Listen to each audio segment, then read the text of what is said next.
زدني علما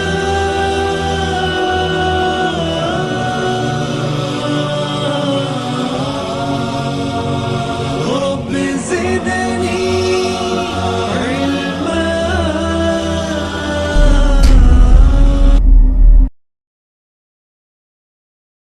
أعوذ بالله من الشيطان الرجيم. بسم الله الرحمن الرحيم. إن الحمد لله نحمده ونستعينه ونستغفره ونعوذ بالله من شرور أنفسنا ومن سيئات أعمالنا. من يهدي الله فلا مضل له ومن يضلل فلا هادي له. وأشهد أن لا إله إلا الله وأشهد أن محمدا عبده ورسوله. أما بعد فإن خير الحديث كتاب الله وخير الهدي هدي محمد صلى الله عليه وسلم وشر الأمور محدثاتها وكل محدثة بدعة وكل بدعة ضلالة وكل ضلالة في النار. قال الله تعالى في القرآن المجيد: أعوذ بالله السميع العليم من الشيطان الرجيم. بسم الله الرحمن الرحيم. صراط الذين أنعمت عليهم غير المغضوب عليهم ولا الضالين. آمين. ربي اشرح لي صدري ويسر لي أمري واحلل عقدة من لساني يفقهوا قولي. ربي زدني علما. آمين رب العالمین. تمام تعریفیں بزرگ بڑائی کبریائی اس رب غالب مولا کے لیے جو تمام جہانوں کا پالنہار مدبر مشکل کشا حاجت روا، جس کی ذات میں کوئی شکوہ نہیں، جس کی دانش میں کوئی شکایت نہیں، اور خطا سے لا ریب ہے. درود و سلام محبت وحی کتاب حکمت کے مالک صاحب تاج والمعراج و براق صلی اللہ علیہ وسلم پر. برادران اسلام اور پس پردہ سننے والی اسلام کی معزز و معتبر خواتین، یہ اللہ کا بے پناہ فضل اور کرم احسان ہے کہ اللہ وحدہ لا شریک لہ نے امت محمدیہ میں پیدا فرمایا. اللہ کا شکر احسان ہے کہ اللہ وحدہ لا شریک لہ نے محمد صلی اللہ علیہ وسلم جیسا نبی اور رسول عنایت فرمایا. اللہ کا شکر احسان ہے کہ اللہ وحدہ لا شریک لہ نے رب کی ربوبیت، رسول کی رسالت اور فکر آخرت کے لیے ایک کتاب کلام اللہ قرآن مجید ہمیں عنایت فرمائی. عزیزان محترم، اللہ کا ہم شکر ادا کرنا چاہیے کہ اللہ وحدہ لا شریک لہ نے 2000 باطل مذاہب میں سے بچا کر اسلام جیسی دولت سے مالا مال فرمایا. اور اللہ کا شکر احسان ادا کرنا چاہیے کہ لوگوں نے اسلام کا نام لے کر اسلام کو بدنام کیا، ان میں سے اللہ ہمیں بچا کر کے رکھا. اللہ ان سے بھی ہمیں بچا کر رکھا جو رسول اللہ کو برا بولتے ہیں. اللہ ہمیں ان سے بچا کر رکھا جو علی کو الہ مانتے ہیں. اللہ ہمیں اس نے بچا کر رکھا جو ماں عائشہ کو گالیاں دیتے ہیں. اللہ ہمیں ان سے بچا کر کے رکھا جو ماں حفصہ کو برا بھلا کہتے ہیں. اور پھر اللہ ہمیں ان سے بھی بچا کر کے رکھا جنہوں نے ابو بکر کو گالیاں دی، عمر کو گالیاں دی، عثمان کو گالیاں دی. اللہ کا شکر و احسان فضل اور کرم یہ ہے کہ اللہ وحدہ لا شریک لہ نے ہمیں ایک ایسا سچا مذہب عنایت فرمایا جس پر لوگ گمراہی کے دلدل میں تھے.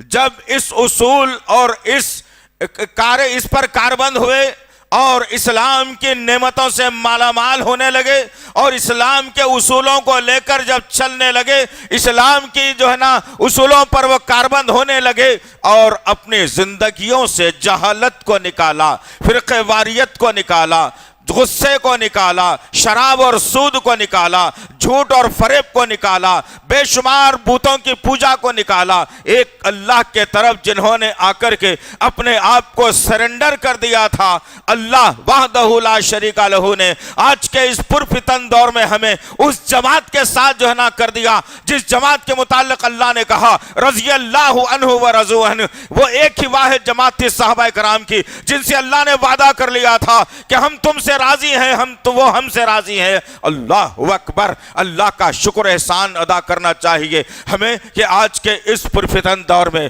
لوگ حنفی کہلانے پر خوشی مناتے ہیں، شافعی کہلانے پر خوشی مناتے ہیں، حنبلی منانے پر خوشی مناتے ہیں، بدعت کر کے خوشی مناتے ہیں، مالکی کہہ کے خوشی مناتے ہیں، صوفی کہہ کے خوشی مناتے ہیں، درگاہ کے مجاور بن کے خوشی مناتے ہیں، بدعتوں کو کر کے خوشی مناتے ہیں، جھنڈا پنجا کنڈا کر کے خوشی مناتے ہیں، میلاد ایک سال میں ایک مرتبہ منا کر خوشی مناتے ہیں۔ اللہ کا شکر ادا کرنا چاہیے مجھے اور آپ کو کہ اللہ وحدہ لا شریک لہ نے ایک ایسی منتخب جماعت کے طریقے پر گامزن فرمایا، ایک ایسی منتخب جماعت کے حوالے مجھے اور آپ کو کیا جن کی زندگیوں میں یہ سارے کام نہیں تھے، بلکہ ان کی زندگی کا مقصد ایک تھا کہ وہ رب کو راضی کرنے پر آمادہ تھے، رسول اللہ کے طریقے کو لینے پر آمادہ تھے، جہنم سے بچنے کے وہ کام کرتے تھے، جنت کی فکر میں وہ کام کرتے تھے، اپنے مال کو لوگوں میں وہ صدقہ و خیرات کر دیا کرتے تھے، اسلام کی سربلندی کے لیے اپنی ماؤں کی قربانیاں، اپنے باپوں کی قربانیاں، اپنے بیویوں کی قربانیاں، اپنے اولاد کی قربانیاں، اپنے نفس کی قربانیاں دے کر انہوں نے اسلام کے چمن کو ہرا اور بھرا کیا تھا۔ اللہ کا شکر ادا کیجیے ہم سب مل کر کے، خیر منائیے کہ بے مانگے کہ اللہ وحدہ لا شریک لہ نے ایک اتھنٹک اور آسمان سے جس کو صداقت نامہ ملا تھا وہ صداقت نامے والی جماعت کے ساتھ مجھے اور آپ کو جو ہے کر دیا ہے۔ اب نام چاہے اس کا آپ جو مرضی آئے دے لے، لیکن عمل وہ ہونا چاہیے جو آسمان سے رب نے نازل کیا، جو رسول اللہ نے کر کے بتایا، جنہوں نے عمل پیرا ہو کر کے اپنے پیٹوں پر پتھر باندھنا گوارا کر لیا، اپنے گردنوں کو کٹانا گوارا کر لیا، اپنے معصوم بچوں کو ڈھال بنانا گوارا کر لیا، لیکن اسلام سے سودے بازی نہیں کی، اسلام کی مخالفت نہیں کی، اسلام کو برا نہیں جانا، اسلام کے اصولوں کو کبھی چھوٹا بڑا انہوں نے نہیں سمجھا۔ خیر منائیے کہ اللہ وحدہ لا شریک لہ نے ایسی جماعت کے ساتھ ہمیں کیا ہے کہ وہ جماعت جنتیوں کی جماعت تھی، وہ جماعت جنتیوں کی جماعت ہے۔ اس جماعت کے ساتھ مجھے اور آپ کو ان کے طریقہ کار پر کاربند ہونے کی توفیق عنایت فرمائی۔ سوال یہ پیدا ہوتا ہے عزیزان محترم، اگر میں نام کسی ابو بکر صدیق رضی اللہ تعالیٰ عنہ کا رکھ لوں تو کیا میں ان کا رتبہ پا سکتا ہوں؟ ہرگز نہیں پا سکتا۔ عزیزان محترم، سوال سب سے بڑا یہ ہے کہ اللہ وحدہ لا شریک لہ نے قرآن کے ذریعے سے مجھے اور آپ کو سدھرنے اور سنبھلنے کا وہ بہترین طریقہ اور نمونہ پیش کر دیا جس کو صرف لینا ہے، اس پر کاربند ہونا ہے، اس پر چلنا ہے، یہ نفسانی خواہشات کو چھوڑنا ہے، یہ آپس کی دشمنیوں کو مٹانا ہے، اللہ اور اس کے رسول کے فرامین کے تحت زندگی گزارنا ہے۔ یہی وہ زندگی ہے جو مجھے حالات کا مقابلہ کرنے کی طاقت دیتی ہے۔ آج ہماری عبادتیں الگ الگ، پھر بھی اسلام برقرار ہے۔ آج ہمارا ذکر و اذکار الگ الگ، پھر بھی کہتے ہیں کہ رسول اللہ کے چاہنے والے ہیں۔ ہم نے قرآن کے تفاسیر کے اندر بہت ساری گڑبڑ کر دی، پھر بھی کہتے ہیں کہ قرآن سچا کتاب ہے۔ استغفر اللہ ربی من کل ذنب واتوب الیہ۔ یہی وہ حالات ہیں جو آج مجھے وہ حال پر لا کے کھڑا کر دیا کہ میں غیروں سے ہاتھ باندھ کر اپنی عاجزی کے ذریعے سے پناہ چاہ رہا ہوں۔ آج ہماری مساجد داؤ پر لگ گئی، مدارس داؤ پر لگ گئے، گیان واپی اور متھرا کی مساجد آ گئی تھی، لیکن ایک نیا شوشہ ظالموں نے چھوڑ دیا کہ لکھنؤ کی ٹیلے والی مسجد بھی مندر تھی، اسے مسجد بنا دیا گیا، اس کے بھی سروے ہو، اس کی بھی سنوائی ہو۔ صحابہ کے دور میں تو ایسا کبھی نہیں ہوا تھا کہ کسی مسجد کو شہید کر دیا جائے، الا یہ کہ ایک مسجد جس کو مسجد زرار کہا گیا تھا، جو منافقین نے تیار کی تھی۔ اللہ کے نبی صلی اللہ علیہ وسلم کسی غزوے پہ جا رہے تھے، مسجد کی تعمیر شروع کی، آ کر کے منافقوں نے اللہ کے نبی سے کہا کہ یا رسول اللہ آپ جا رہے ہیں، جائیے، واپس آنے تک یہ مسجد تیار رہے گی، آپ آ کے اس کا افتتاح کر دینا اپنے سجدے کے ذریعے سے۔ اللہ کے نبی نے قبول کر لیا اور چلے گئے واپس۔ جب آئے تو اللہ نے وحی کے ذریعے سے بتا دیا کہ یا رسول اللہ یہ جو مسجد بنائی گئی ہے یہ مسجد فتنے اور فساد کے لیے بنائی گئی ہے، مسلمانوں میں انتشار پیدا کرنے کے لیے بنائی گئی مسجد زرار ہے، یہ اسلام کو نقصان ہوگا اس سے، آپ ہرگز مت جائیے، بلکہ حکم صادر کر دیجیے، حکم دے رہے اس مسجد کو شہید کر دیا جائے۔ اسلام میں صرف ایک مسجد کا تذکرہ ملتا ہے جس کو حکمن طور پر شہید کر دیا گیا، جہاں سے شوشے نکل رہے تھے، جہاں سے صحابہ کی مخالفت ہو رہی تھی، جہاں سے اسلام کے خلاف بدعتوں کا رواج لایا جانے والا تھا، اس مسجد کو شہید کرنے کا حکم دیا۔ اس کے علاوہ صحابہ کرام نے کبھی کسی مسجد کے طرف اٹھنے والی آنکھ کو معاف بھی نہیں کیا۔ جنگ خندق کے موقع پر جاؤ، کبھی منظر دیکھ کر کے آنا، سبحان اللہ ہی، ایک ساتھ مساجد تیار کر دی گئی، 7 مساجد کے نام سے 7 مسجدیں، مسجد ابوبکر، مسجد عمر، مسجد عثمان، مسجد علی، مسجد فاطمہ، مسجد اور صحابہ کے نام سے 7 مسجدیں ایک ساتھ۔ آج 7 مسجدوں کے اندر رضا کے ساتھ نماز ہوتی ہے۔ جہاں رکتے صحابہ کرام مسجد ضرور بنا ڈالتے، لیکن میرے اور آپ کی آنکھوں کے سامنے مساجد کو مسمار کرنے کی بات ہو رہی ہے، وہاں بت گدے بنانے کی بات ہو رہی ہے، وہاں سے توحید کے پیغام کو ختم کر کے شرک اور بدعت کے دلدل میں ڈالنے کی بات ہو رہی ہے، اور میں ہوں کہ ہاتھ میں اسکرو ڈرائیور پانا پکڑ کر روز کی روزی کمانے میں لگا ہوا ہوں۔ میں ہوں کہ صبح سے شام تک بچوں کو اسکول کو چھوڑنا ہے، بچوں کو اسکول سے لانا ہے، گھر میں پکانا ہے، گھر میں کھانا ہے، حرام ولیمہ جہاں چل رہا ہے آج شام میں دعوت میں بھی جانا ہے۔ حالات کیسے سدھریں گے؟ آپ کیسے مقابلہ کریں گے ان حالات کا؟ کیسے حالات ہمارے فیور میں آئیں گے؟ کیسے حالات ہمارے مطابق بنائے جائیں گے؟ اس ملک سے تو امن کو درہم برہم کرنے کی ناپاک سازش چل رہی ہے۔ ہم روز دیکھ رہے ہیں چینلوں پر کہ کوئی تو مسلمان آگے آئے اور کوئی تو مسلمان جواب دے۔ اب ہم جیسے مل گئے قوم کو جو اپنی آواز کو بلند کر کے قوم تک رہبری کرنے کی بات کرتے ہیں، لیکن آپ جیسے لوگ بھی اللہ نے ہمیں دلا دیے جو صرف جمعے کو جمعہ ملتے ہیں اور جمعے کی نماز پڑھ کر باہر نکلتے ہیں، 2 لقمے کھا جاتے ہیں، اس کے بعد تم کدھر کی ہم کدھر کی، ایسے بھی لوگ دلائے اللہ نے۔ افسوس کے ساتھ کہنا پڑتا ہے عزیزان محترم، کیسے کرو گے تم حالات کا مقابلہ؟ فجر میں مسجدوں کو خالی رکھ کے حالات کا مقابلہ کرو گے؟ 3 آدمی 4 آدمی فجر میں، شرم آنی چاہیے 8 بجے اٹھ کے منہ دھونے کے لیے، شرم آنی چاہیے وہ منحوس چہرہ لے کر کے لوگوں کے سامنے آنے کے لیے، شرم آنی چاہیے کہ میں اللہ کو ناراض کر دیا فجر میں اور پھر اسی رب سے مانگ رہا ہوں تو رزق مانگ رہا ہوں، عزت مانگ رہا ہوں، ذلت مانگ رہا ہوں۔ شرم آنی چاہیے مسلمانوں کو۔ کیسے مقابلہ کرو گے تم؟ آؤ میرے اور آپ کے آقا محمد صلی اللہ علیہ وسلم کی زندگی سے لیتے ہیں کہ حالات کا مقابلہ میرے اور آپ کے آقا نے کیسے کیا تھا۔ سبحان اللہ و بحمدہ، سبحان اللہ العظیم۔ اور جہاں حالات کا مقابلہ کرنے میں یہ بات اور ہے کہ صحابہ کرام کو ہم بہت ہی معصوم بھی مانتے ہیں الحمدللہ، بہت معصوم مانتے ہیں الحمدللہ۔ اللہ رب العزت ان کے رہبری فرما رہا تھا ہر جگہ، لیکن اگر ان سے کوئی غلطی سرزد ہو جاتی تو میرے اور آپ کے لیے ایک نمونہ بن جاتی ہے، ہدایت کا ذریعہ بن جاتی ہے، سیکھنے کا ذریعہ بن جاتی ہے۔ لیکن ہم نے کبھی صحابہ کی زندگیوں کو پڑھنے کی جستجو نہیں کی۔ ہم میں سے کتنے یہاں بیٹھے ہوئے ہوں گے جو ابو ذر غفاری رضی اللہ عنہ کی سیرت بتا سکتے ہیں آپ؟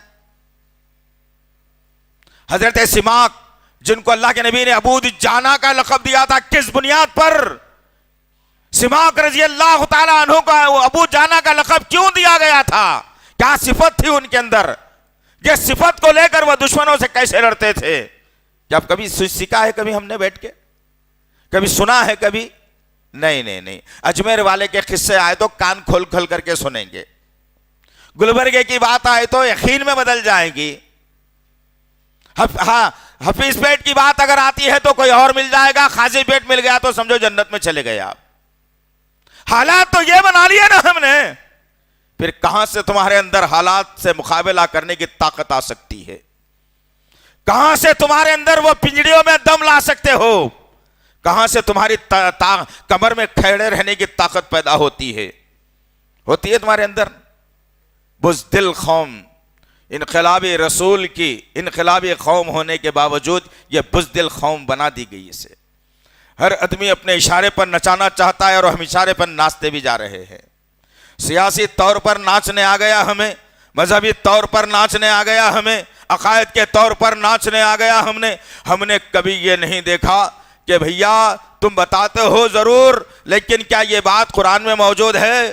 اگر ہے تو ماننے کے لیے تیار ہوں، یا تم جو بتا رہے ہو یا یہ حدیث کے اندر موجود ہے، رسول اللہ نے کر کے بتایا ہے، ماننے کے لیے تیار ہوں۔ قرآن اور حدیث کے جز کو میرے صحابہ نے کیسا اختیار کیا تھا وہ طریقہ میرے سامنے رکھو، میں ملنے کے لیے ضرور۔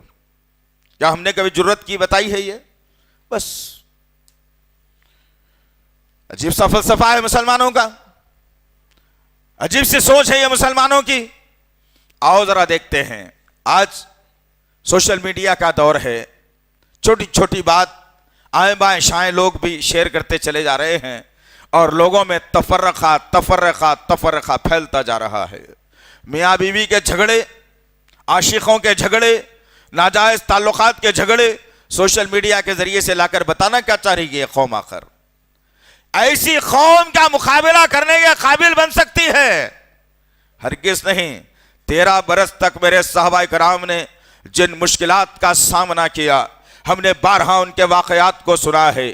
ماں سمیہ رضی اللہ تعالی عنہ کی شہادت کے واقعے کو ہم نے سنا، ابو ذر غفاری کے پیٹے جانے کو، مار کھانے کے واقعے کو ہم نے سنا، ابو بکر صدیق رضی اللہ تعالیٰ عنہ کے بے ہوش ہونے کے واقعے کو ہم نے سنا، عمر بن خطاب کی شان سے ایمان لانے کے واقعے کو ہم نے سنا، عثمان و غنی کی مصیبتوں کو ہم نے سنا، نبی کریم صلی اللہ علیہ وسلم کی بچیوں کے پیروں میں کیسے کانٹے چبھائے جاتے تھے ان واقعات کو ہم نے سنا۔ لیا کیا آخر تم نے؟ ایک سال میں 50 جمعے تمہیں دیے جا رہے ہیں، 50 جمعے اس چھت کے نیچے بیٹھ کر تم سن رہے ہو، 50 جمعوں میں سے ایک جمعے کے بارے میں بھی تم نہیں بتا سکتے کہ ہم نے یہ جمعے سے یہ سیکھا ہے۔ کیسے مقابلہ کر سکتے ہو تم؟ کیا ہے تمہارے پاس طریقہ کار مقابلہ کرنے کا؟ جس ملک کو ہم نے، ہماری ماؤں نے اپنی چھاتیوں کو کٹوا کر نمک بھرا کر اس ملک کی آزادی میں حصہ لیا تھا، 1000 برس تک ہم نے سلطانی کی ہے اس ملک کے اوپر، حکمرانی کی ہے ہم نے۔ کتنے واقعات بار بار دہرا کر اس قوم کے سامنے رکھے جائیں سمجھ میں نہیں آتا۔ کون سی چکی کا آٹا کھاتے ہو تم؟ کہیں ایسا تو نہیں کہ دھوکے کی کمائی تمہارے گھر کو آ رہی ہو، حرام کمائی تمہارے گھر کو آ رہی ہو، تم بھی کھا رہے ہو، تمہارے بچے بھی کھا رہے، بولنے سوچنے سمجھنے کی صلاحیت ختم ہو گئی۔ سوچو کیا چل رہا ہے ہمارے تعلق سے، کیا کیا حالات اس ملک کے اندر بدلائے جا رہے ہیں۔ تم نے کبھی جواب دینے کی جرت نہیں کی، تم نے بولنے کی جو ہے نا جسارت تمہارے اندر نہیں ہے، تو پھر کون سی زندگی گزار رہے ہو؟ بس اختلاف کی بات یوں آئے یوں پھیل جائے یوں ہو جائے یوں کر جائے، بس ختم۔ آؤ ذرا میرے اور آپ کے آقا محمد صلی اللہ علیہ وسلم نے حالات کا مقابلہ کرنے کی مکے کے سرزمین سے ہمیں نصیحت فرمائی، وہ سنت کو آج میں اور آپ اپنانا ہے تو انشاءاللہ العزیز پھر دیکھنا آپ کہ کیسے حالات بدل جائیں گے انشاءاللہ۔ آنن فانن ہماری عصمتوں کی، بچیوں کی عصمتوں کی حفاظت بھی ہوگی، ہماری جائیدادوں پر بلڈوزر نہیں چلایا جائے گا، پھر کسی مسجد کو شک کی نظر سے نہیں دیکھا جائے گا، پھر کسی آواز کھول کر بولنے والے عالم کے خلاف کوئی قانون سازی بھی نہیں ہوگی۔ کب؟ جب میں اور آپ یہ اصول کو اپنائیں گے انشاءاللہ العزیز۔ اللہ کے نبی صلی اللہ علیہ وسلم مکہ کی سرزمین پر ہیں،